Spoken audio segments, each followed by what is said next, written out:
호남에서도 통할 만한 건전한 보수를 한번 해보자. 어차피 경기도권에 어디 나가서 떨어질 바에는 길게 보고 의미 있는 도전을 하자. 이제 조금 싸늘한 시선이 약간 가시면서 여기서 정착해도 되겠다.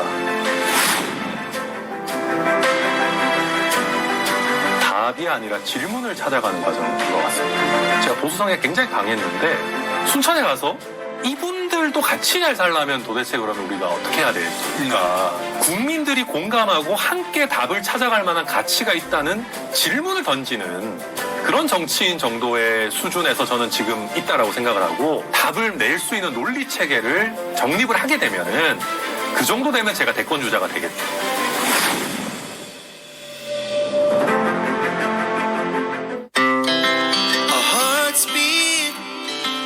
City streets, we began to feel the fire.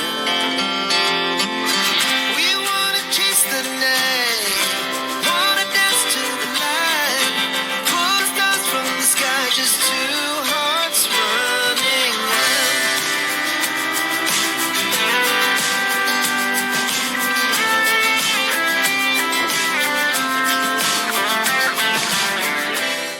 한 정치인의 인생 궤적을 돌아보는 폴리티션 스토리 시작합니다.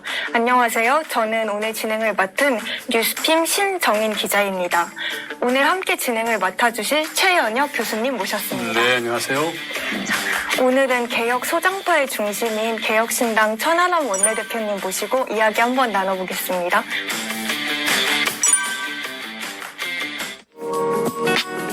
(21대) 총선에서 이제 미래통합당 소속으로 순천갑에 출마하셨잖아요.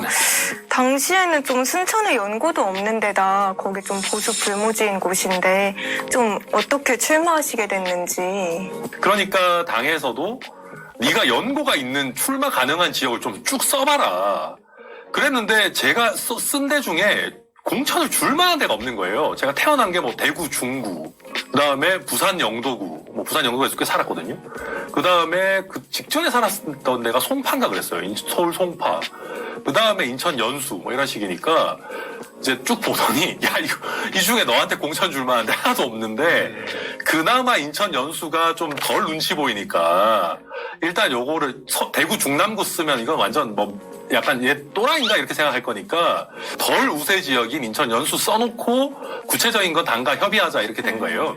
거기는 민경욱 의원도 있고 이제 다른 괜찮은 후보도 있고 이래가지고 애초에 저는 고려 대상이 아니었고, 당에서는 저보고 광교, 수원 광교 쪽이나 이번에 이준석 대표가 당선인데 동탄 쪽 나와보면 어떻겠냐. 그중에 제일 괜찮았던 건 의왕가천. 거기서 이소영 의원하고 김앤장 매치 같은 걸로 한번 해볼까 이런 얘기도 조금 나왔었고요. 막 그런 얘기 하고 있었는데 저는 속으로 그때 미래통합당이 보수 통합은 막 했지만 수도권에서 특히 분위기가 좋지 않았어요. 물론 젊은 나이에 국회의원 공천 받아서 수도권에 출마하는 것 자체도 굉장히 큰 일이긴 하지만 여기서 떨어지면 나 어떻게 되는 거지? 그러니까 이게 그냥 중고 신인처럼 되고 사실은 선거 한번 치르고 약간 낭인처럼 될 수 있는 상황이어서 고민을 많이 했어요. 왜냐면 제가 연고가 제대로 있는 것도 아니고 열세 지역에 조금 표현이 그렇지만 이름은 퓨처메이커라고 하면서 학도병처럼 밀어넣는 분위기였고 당시에. 그러다 보니까 제가 이제 주변에 그때 그 젊은 보수 그룹을 같이 했던 사람들하고 논의를 조금 했는데, 그 중에 한 분이 저한테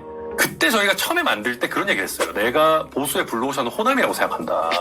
호남도 성향상 보수인 분들이 많은데 과거의 역사적인 어떤 부채 이런 여러 가지 문제점 때문에 보수 정당 선택 못 하시는 분들이 있는데 우리 호남에서도 통할 만한 건전한 보수를 한번 해보자. 그 얘기를 저희끼리 많이 했었는데 그거 얘기를 하면서 야 하람아 호남으로 가자 막 그런 얘기 하는 거예요. 그래서 저도 이제 처음에는 내가 고향이라도 호남이면 갈 텐데 내가 고향이 지금 대구고 뭐 산대가 부산이고 이런데 근데 그분들이 약간 자기들끼리 수덕수덕 하더니 고향에서 지역주의 벽을 깬 사람들은 이미 많이 있다.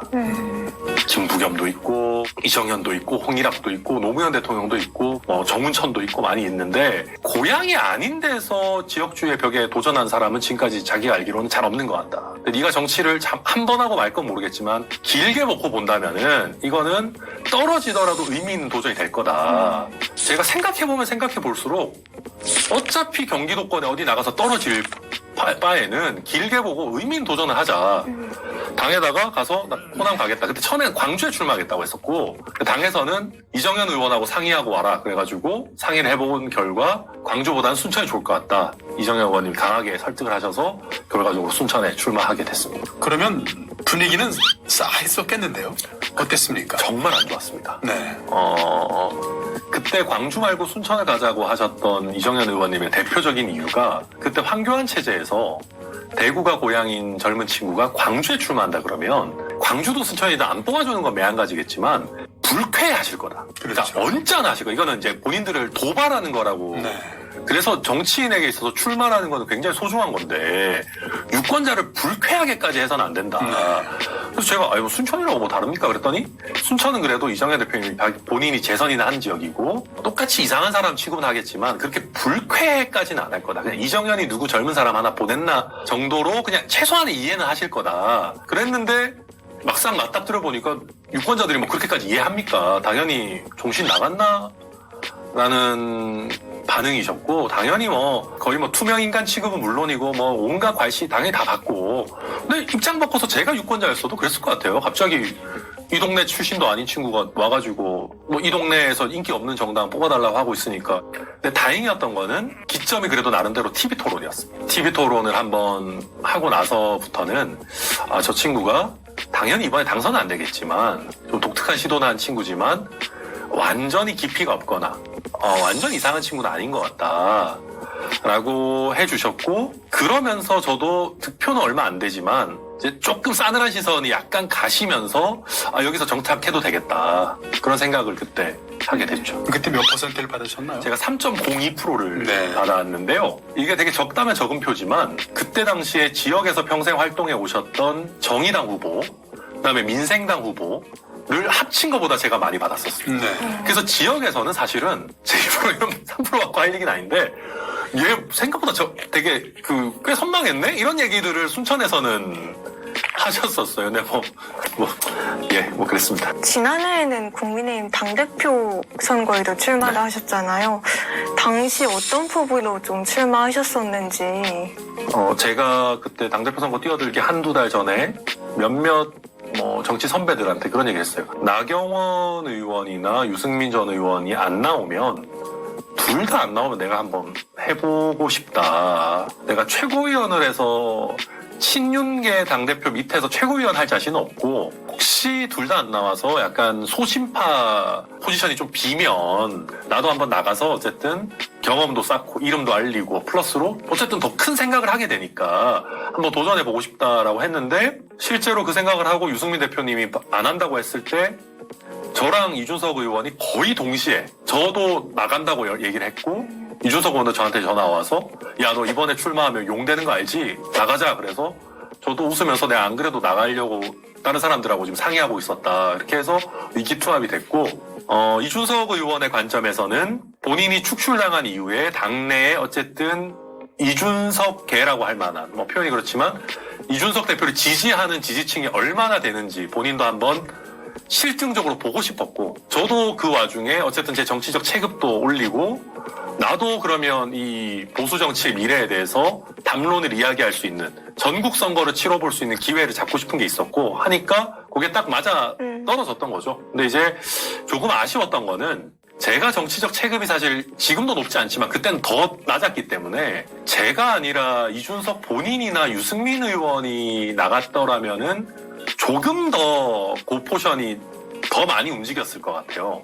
그러면 이제 그렇게 되고 나서 탈당하신 이후에는 바로 개혁신당 창당준비위원회 준비위원장으로 합류를 네. 하신 거죠. 그럼 그거는 좀 이준석 의원님의 영향이 컸는지. 그렇죠. 저는 지금도 아무도 물어보지 않지만 제 정치 인생에서 조금 명분이 약하다라고 생각했던 지점이 사실은 국민의힘 탈당과 개혁신당 합류입니다. 이게 개혁신당에 와 있는 사람이 무슨 정신 나간 소리인가 하실 수도 있지만 저는 그때 이준석 의원이나 국민의힘에서 근본적인 개혁이 어려운 상황 또 한국 정치에서 어떤 새로운 세력이 태동해야 되는 그 명분, 필요성 이거는 공감을 했는데 제가 끝까지 그냥 망설였던 거는 제 개인적인 이득도 있었겠지만 제가 직전 당대표 선거에 나갔잖아요. 그럼 제가 원하는 방향성을 이야기를 했지 않습니까? 당 개혁 이렇게 가야 되고 대통령과 좀 떨어져서 독자성 확보하고 좀 이렇게 가야 된다, 개혁적으로 가야 된다 막 얘기를 했는데 어쨌든 민주적으로 붙어가지고 제가 졌지 않습니까? 그럼 사실은 제가 민주적인 프로세스 생각하면 승복을 하고 당내에서 어쨌든 세력을 키우면서 다음 기회를 노려야 되는 거거든요. 제가 출마를 안 했으면 모르겠는데 그래서 그때는 저는 지금도 생각해보면 명분적으로는 이 민주주의 프로세스에서는 좀 안 맞았다고 생각했습니다. 사실은. 그래서 많이 망설이기도 했고 그럼에도 불구하고 현실적으로 당내 개혁 성향의 당원이 많지도 않은 상황에서 이준석 의원이 탈당해서 신당을 차린다고 하면 그분들의 대부분이 다 그쪽으로 갈 거고 그러면 여기서 제가 밭을 간다고 했을 때 수확이 과연 언제쯤이나 가능할까라고 하는 현실적인 측면을 보면서 그러면 그냥 신당에서 뭐라도 작지만 개혁을 시도해 봐야겠다.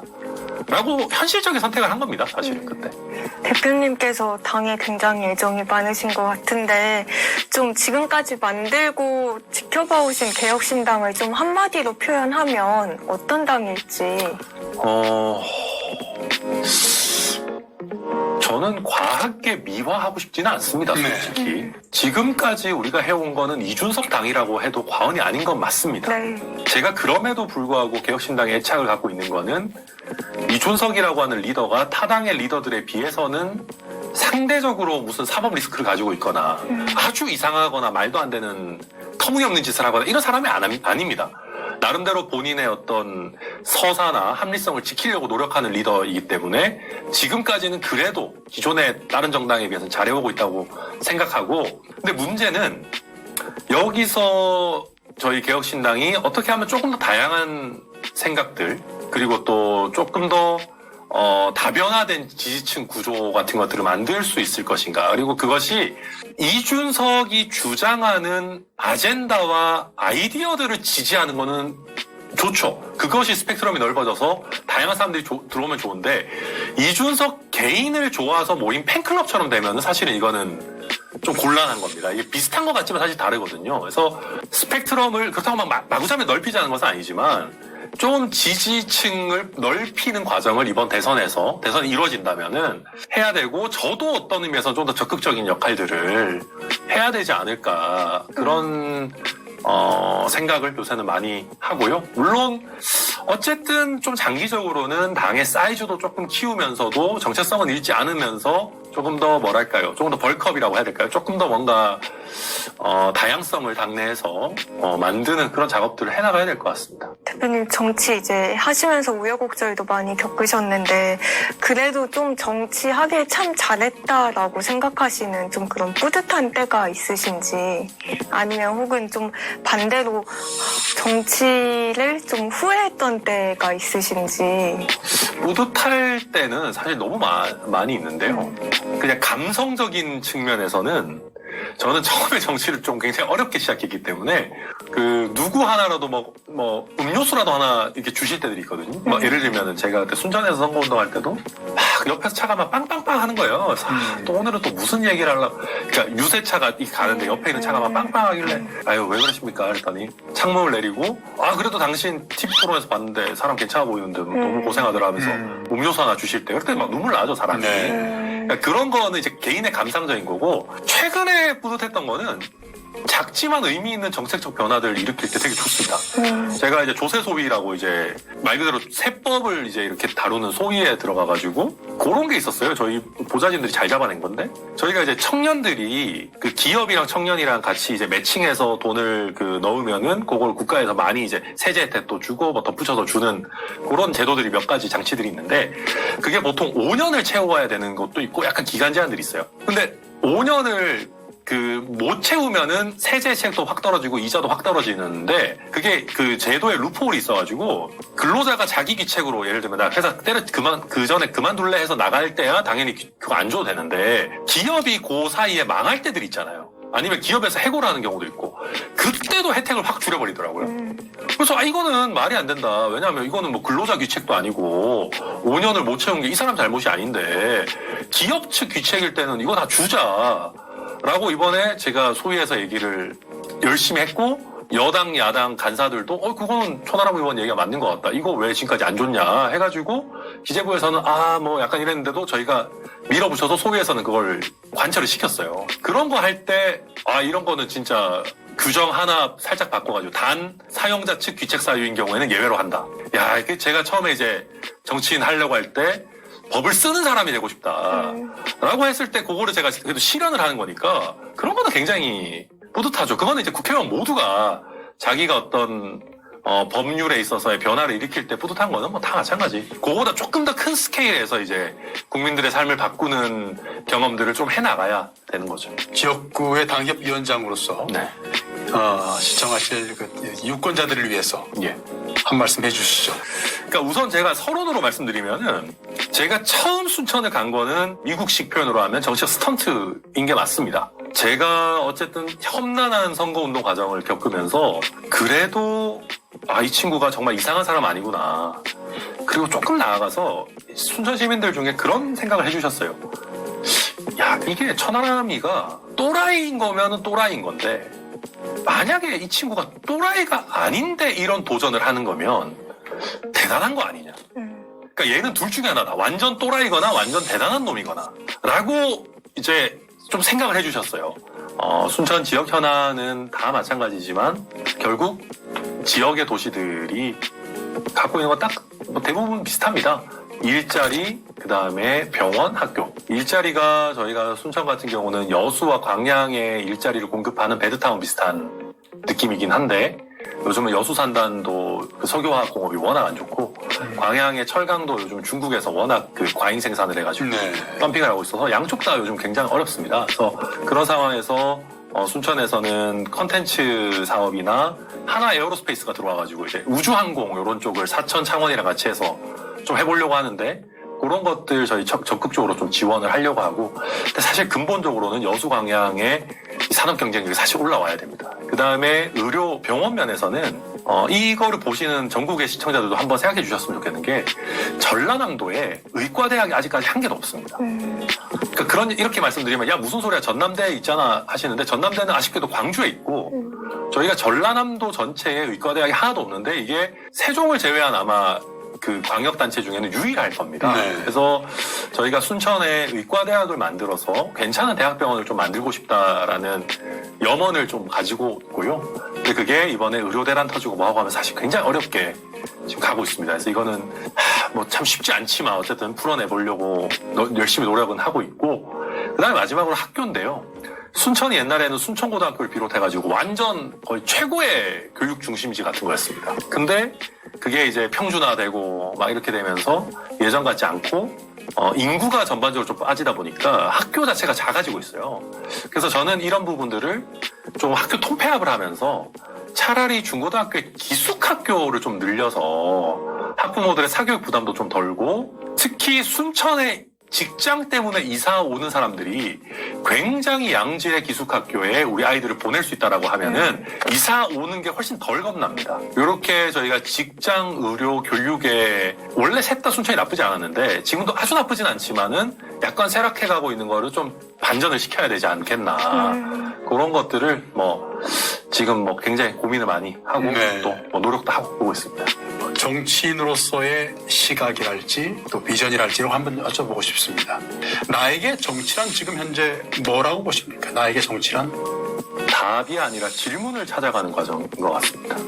제가 정치 경험이 조금 더 쌓이면서 제가 내놓는 답의 퀄리티보다도 제가 어떤 이 상황에서 어떤 질문을 하게 되느냐가 수준이 조금씩 올라간다라고 경험을 많이 하게 됩니다. 그리고 그런 면에서 다른 사람들이나 우리가 있는 조직에 대해서 어떤 질문을 던지고 거기서 어떤 생각들을 모으고 어떤 방향으로 끌고 나갈지에 대해서 조금씩 저는 어떤 의미에서는 스트롱맨이 되게 긁는 거 아니냐 할 수도 있지만 오히려 저는 하면 할수록 더 헷갈립니다. 솔직히. 당대표 선거를 국민의힘에서 치르면서 물론 우리가 주류 경제학적 어떤 자본주의적 사고나 어떤 민주주의, 자유민주주의에 대한 기본 질서 여러 가지들이 있지만 산업화의 유산을 계속해서 얘기하는 꼰대가 아니라 뭔가 앞으로의 그런 보수 정치는 뭘까?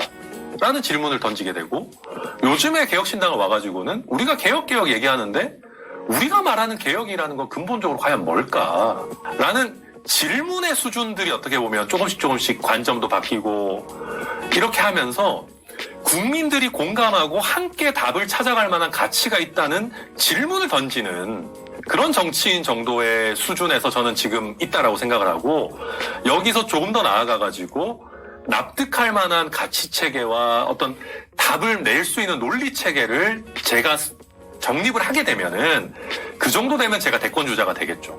좀 돌아봤을 때 2024년은 대표님께 어떤 해였는지 궁금합니다. 제가 한 경험 중에 제가 300번째 당선인이라는 표현을 많이 쓰는데요. 실제로 끝까지 몰랐습니다. 굉장히 아슬아슬한 격차로 됐는데요. 네. 저는 제가 올해 경험도 겪었고 원내대표로서도 경험도 쌓고 했지만 저에게 있어서 가장 기억에 남는 거는 낙선했다고 생각했을 때. 저는 오전 그 개편날 아침에 각 언론사에서 당선 유력 확정이 붙었다가 다 떨어졌어요. 그냥 개혁신당 당선인 2명 이렇게 이제 막 나오기 시작할 때 그때 겪었던 그 어떻게 보면 한두 시간의 경험이 제 평생의 걸음이 되지 않을까. 네, 그렇게 생각하고 네. 죽다 살아난 한 해다. 저는 그렇게 평가합니다. 대한민국의 아까도 잠깐 말씀드렸듯 30대, 그러니까 38에 초선으로 이제 들어오셨고, 그리고 전남 순천 당협위원장, 그리고 원내대표를 하시면서 어떻게 보면 초선이면서도 상당히 이제 큰 정치적 역정을 이제 시작하신 셈이신데, 앞으로 우리 20대, 30대 우리 국민들이, 유권자들이 바라보는 좀 희망을 주는 정치, 그리고 천하람 얘기는 뭔가 그래도 그 안에 뭔가 뜻이 있어, 우리에게 희망을 줘라는 어떤 그런 메시지 있는 그 정치를 좀 펼쳐주셔서 예. 많은 사람들에게 꿈과 희망을 가질 수 있는 2025년이 될수록 힘써주시기 바랍니다. 그렇게 하겠습니다. 감사합니다. 감사합니다. 감사합니다. 예.